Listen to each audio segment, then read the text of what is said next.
One of the most foundational and wondrous confessions of the Christian faith is this: in the birth of Jesus, God became a human being. God became flesh through the womb of Mary. This lies at the heart of Christianity, and it is the story of God's humility and love. So why did God become human? God became one of us to participate in the material creation as a creature. And through this participation, God affirmed creation and sanctified it once again. Becoming flesh, living in his own skin, and being raised in an immortal human body testifies to God's goal for the creation itself. The incarnation of God and the resurrection of Jesus attest to God's love for the creation and God's intent to make all things new, including the creation.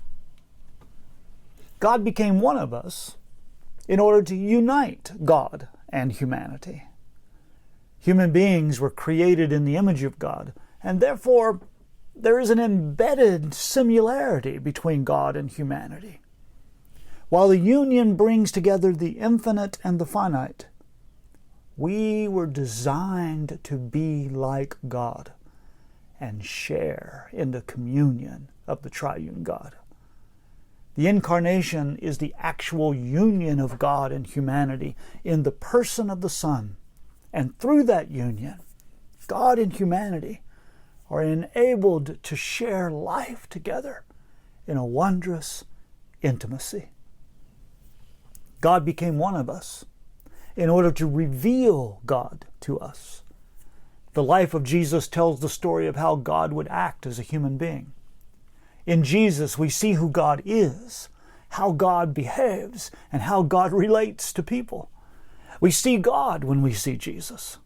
In this sense, Jesus is the truth, God in the flesh. We know our God because we know Jesus. God became one of us in order to experience and empathize with our suffering. God, as God, does not know what it is like to be thirsty, hungry, or to experience physical pain.